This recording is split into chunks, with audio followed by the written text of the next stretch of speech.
नमस्कार, प्रणाम आप सभी को। विश्व का सबसे बड़ा महापर्व सूर्य षष्ठी व्रत यानी छठ पूजन की अनंतानंत शुभकामनाएं, बहुत बहुत बधाई। और छठ पूजा आपके जीवन में ढेर सारी खुशियाँ लेकर के आए। छठी मैया की कृपा आपके और आपके समस्त परिवार पे खूब खूब बरसता रहे। मित्रों, सूर्य षष्ठी व्रत एक आस्था का महापर्व है। इस पर्व में एक हृदय का कनेक्शन है, कनेक्टिविटी है। छठ महापर्व का नाम सुनते ही रोंगटे खड़े हो जाते हैं। ऐसा क्यों होता है आज तक पता नहीं चला मुझे, लेकिन एक फीलिंग है। हम छठ पर्व को पता नहीं क्यों हृदय से महसूस करते हैं। और छठ पर्व में एक माँ को एक बेटे का हमेशा इंतजार रहता है, एक आस रहता है अपने परिवार से।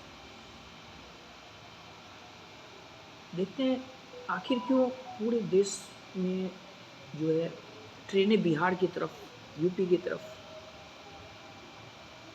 क्यों इतना भीड़ होने लगता है।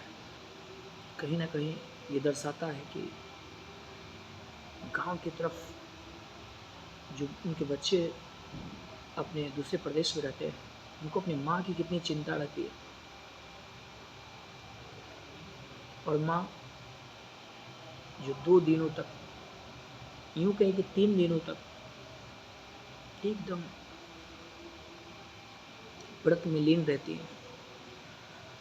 2 दिन तो जल में लोग खड़े रहते हैं और भगवान सूर्य की प्रतीक्षा करते हैं।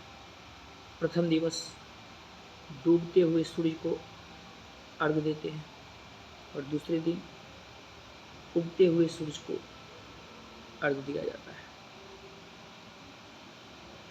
इसका अर्थ क्या है? जीवन में भी इससे सीख लेने वाली बात है कि यदि हम अपने जीवन में एकदम भगवान के प्रति सच्ची श्रद्धा और आस्था के साथ उनका उपासना कर रहे हैं, उनका पूजन कर रहे हैं, तो अंधेरे की बाद उजाला होगी हमारे जीवन में। रात्रि के बाद दिन होगा हमारे जीवन में। गरीबी के बाद अमीरी होगी हमारी ज़िंदगी में। दुख के बाद सुख होगा हमारे जीवन में।